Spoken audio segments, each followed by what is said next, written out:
Hi, Mike Harrington here today, and I'm glad you joined us. We're going to be sharing with you today about organization, and we're going to talk about a lot of important parts of your company as we go through the STAR model. But I want to just say that your organization is really the thing that's going to be probably taking most of your time. As a leader, you should be looking for people down in the organization that are looking to grow, that are good players, that are high performers, and you should be spending special time with them. You should be taking them to lunch, taking them to dinner, do whatever it is to get them excited about being part of your company, because they're going to be part of building an exceptional business, a very big part.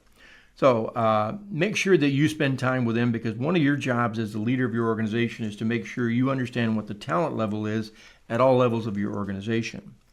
So what are we going to talk about today? We're going to talk about organization and how to keep and recruit and retain people and what motivates people in your organization. So think for a minute about any great organization you've been a part of, whether it's been let's say it's been a sports team.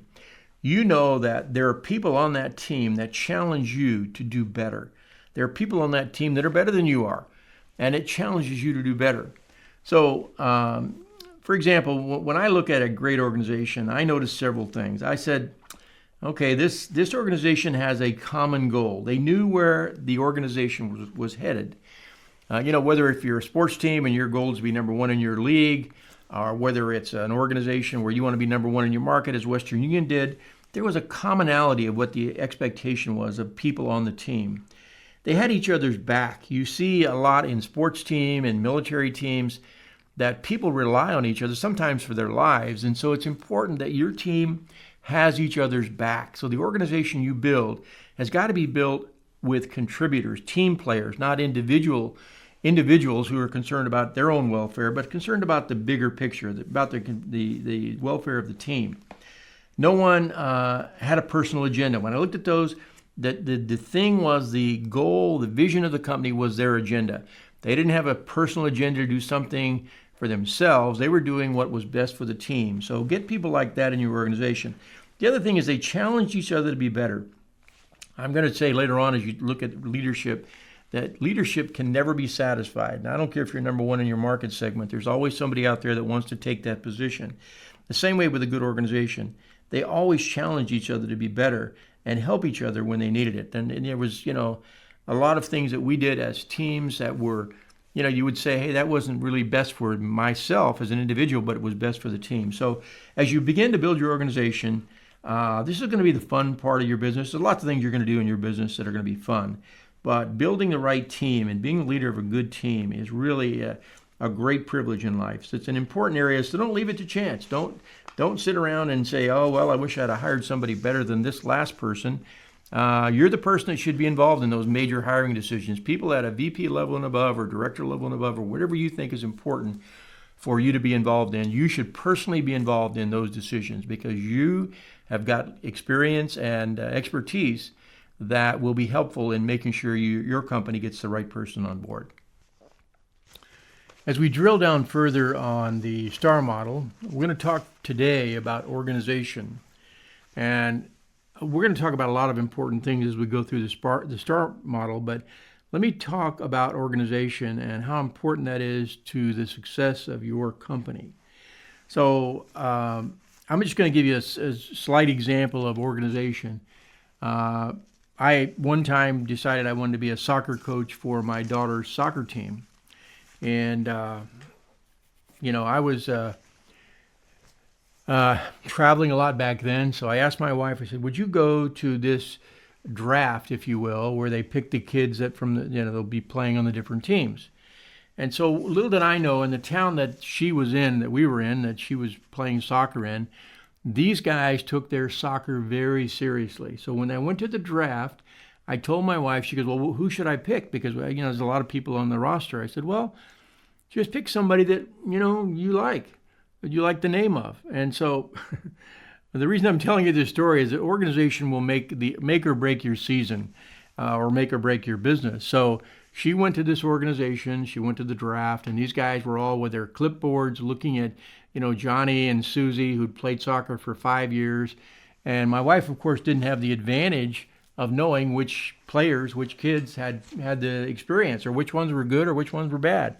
So I ended up getting a lot of kids on my roster that were inexperienced, first-time players, maybe didn't know a lot about soccer.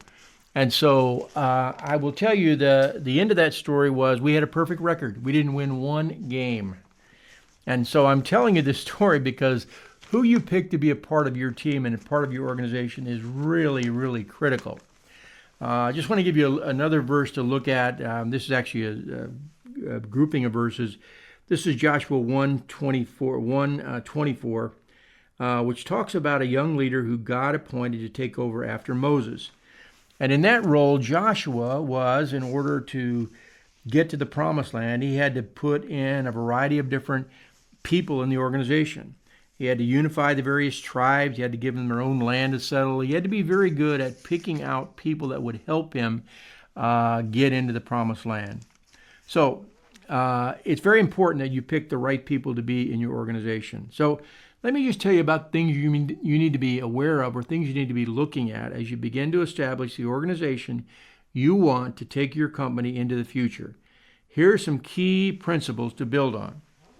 First of all, be transparent. Now, that sounds kind of simple and sounds kind of, well, that just makes common sense. But you find a lot of organizations are kind of secretive about their numbers. They want to not share with the people in their organization about how things get done or how their numbers are going or what's going on in their organization. So you want to be transparent, and you want to be particularly transparent with people you're bringing into the organization, because those people are going to want to share what's going on and why they're joining the organization. So you want to make sure they understand that you're in a turnaround, for example. You're in a situation where you're building out a new product or building out a new company. So make sure that you are transparent with the people you're bringing into the organization.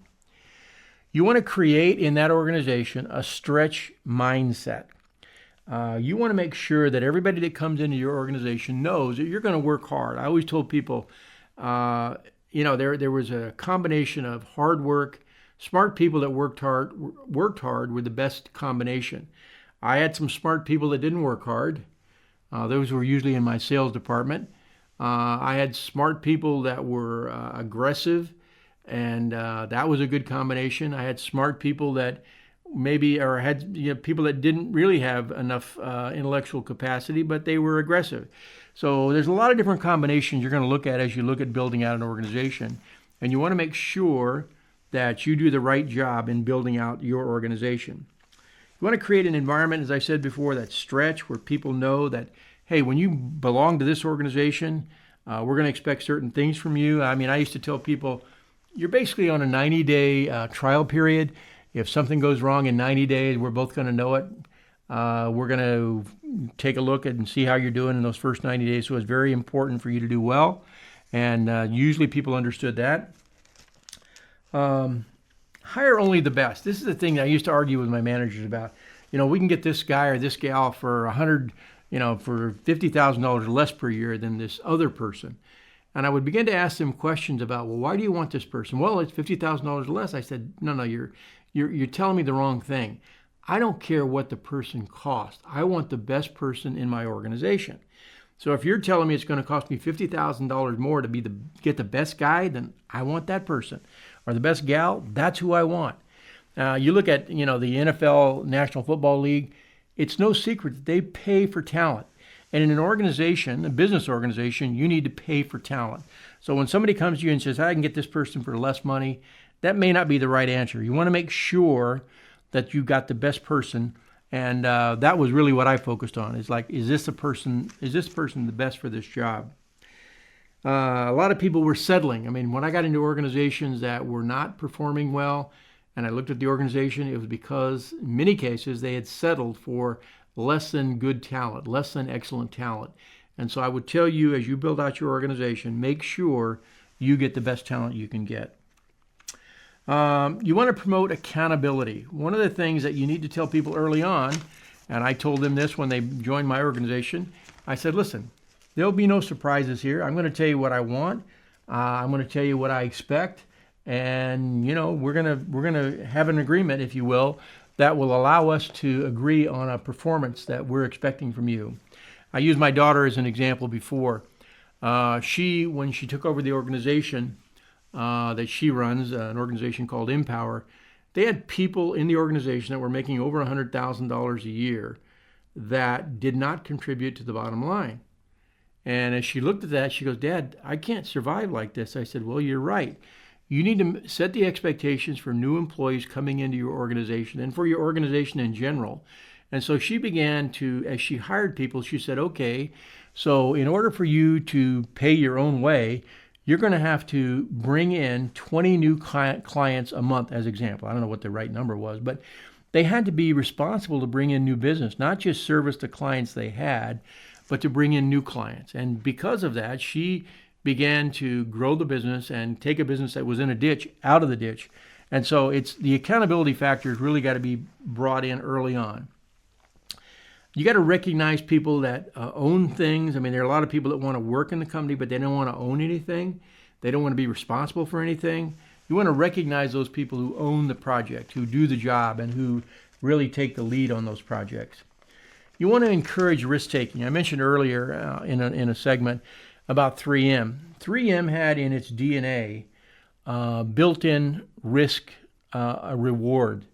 And by that I mean that when something that was risky came up, they would give somebody resources, time, material, money to go work in a skunk work. And a skunk work was basically a place where you could go spend your time building out a product or a service. In their case, it had to be worth $50 million or had the potential to be worth $50 million a year or more. But you could begin to take those risks. You could begin to go spend your time with your team, a limited team, limited resources, until you got to the point where you saw that this product or service had legs for the future. Then 3M would begin to involve themselves more and get people from corporate to go down and help. So you got to create that risk-taking environment. So next thing you've got to do is find people that are customer focused. You got to push power to those people who deal with customers. I'll give you an example. FedEx, for example, when they hire an employee, they say, "Listen, your job is to make our customers happy." Well, if they said that and didn't give them the tools to do it, that's one thing. But if you're a FedEx employee and you've got a situation that you can solve for $100 or less, you can make those decisions on the spot. So you want people who take ownership, and you want to push the power down to the people who interact with the customers. Make sure that that happens.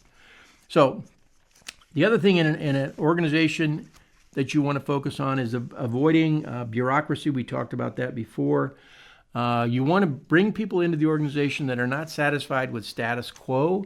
You want to make sure that they are people that can add and contribute. They're not holding in place, waiting for the next person to do the job, but they're people that want to move ahead and do the right thing. And then the other thing you want to do with your employees is you want to reward speed and nimbleness. And by that, I mean that there are people in your organization that get things done. You know who they are. You want to bring those kinds of people into your organization.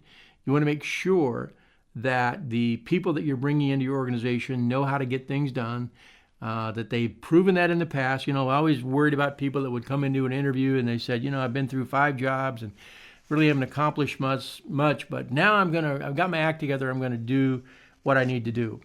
I never hired those people because I figured if you hadn't done it in the last 2 or 3 jobs you were in, you're not likely to do it in the job that I'm going to put you in. So make sure that you've got people that are willing to show you their accomplishment. And salespeople, for example, were always notorious for that. They would say, I would say, "How much did you make last year?" And they'd throw out a number. And I'd say, "Okay, next time you come in, before we make you an offer, bring in your W-2, which is a form that said how much you made last year."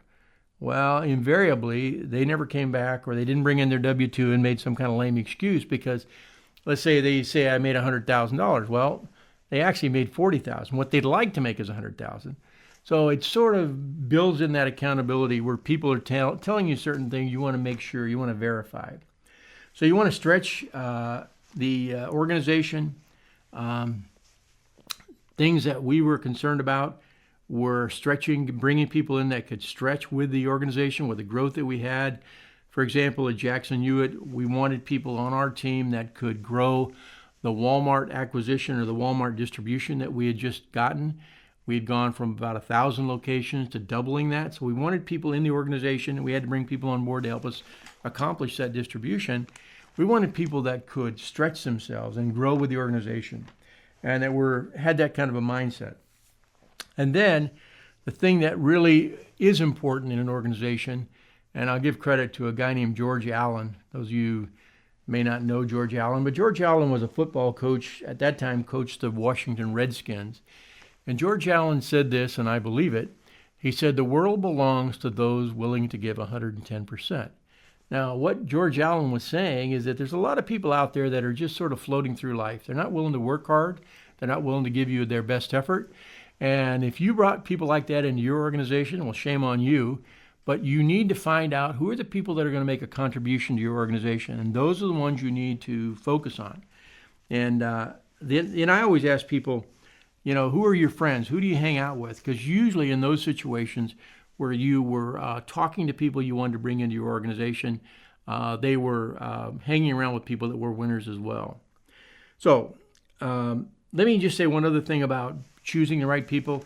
Go with your gut. I mean, people always told me, this guy looks good or this gal looks good on paper, but I just get this feeling in my gut that they're not a good hire for our organization. And I always told them, listen, I don't care how good they look on paper, go with your gut.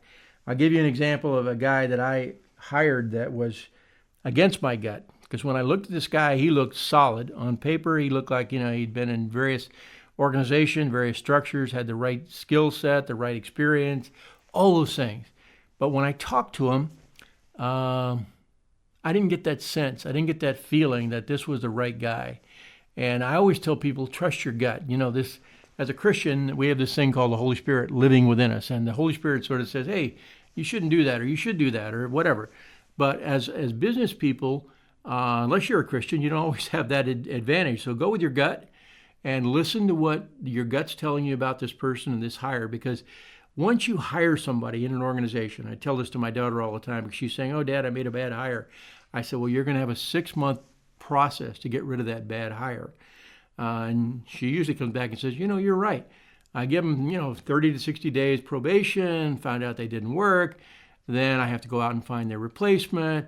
And, that's another 60, 90 days. Then I got to train that person." So by the time you make a bad hire, you've really wasted 6 months that you could have spent better if you'd made a good hire. So I would tell people, make sure that you hire only the best. So in summary, don't build a mediocre organization. And, that's really important as you build out a new structure or take over an organization that is in trouble.